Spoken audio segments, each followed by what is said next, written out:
My name is Charlene Taylor. I'm a director at the Office of the Auditor General of Canada. Langara was a really important stepping stone into my post-secondary education. One of my best subjects when I was going to school was actually math, but at the time I actually graduated, there wasn't a lot available. So then I thought, geez, maybe become an accountant. But then it began even being more than that, because what happens is you actually meet so many different people, so many different organizations, and in terms of variety, it keeps it just fascinating to me. I am the first Aboriginal person in BC to receive a Chartered Accountancy designation. I received my fellow Chartered Accountancy designation in 2010. I think she's most deserving for the award because of how much of a trailblazer she is. So she was the first Aboriginal female to get a CA designation in Canada. She was the first Aboriginal person in BC to get the CA designation. She was the first female director at the Auditor General of Canada. It shouldn't be understated how important the FCA designation was for her. There's only about 3% of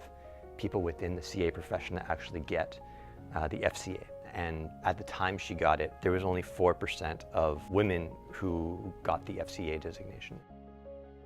I've been very fortunate in that my career has allowed me to give back to the community. I really enjoyed working on the Child and Family Services was one of them. It was a performance audit that we had done because the Aboriginal population is abnormally high relative to the number of children that are in care, and so it made a difference. It got a lot of coverage with the Public Accounts Committee. It's still actually being quoted to this day. Being able to work on some of the Indian and Northern Affairs audits for performance audits has also, we've drawn attention to important areas that need to be looked at within the government. So it's just provided a lot of opportunity to share knowledge. Charlene, what I really saw her do and contribute, especially at West Coast Energy, was she really brought in a culture to the organization that there is great business benefit from bringing in different voices into a conversation. Charlene really taught me,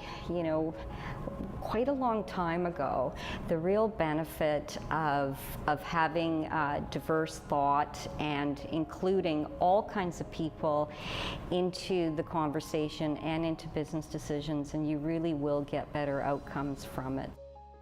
I honor my traditions and culture by continuing to participate in potlatches, storytelling, dancing, culture sharing.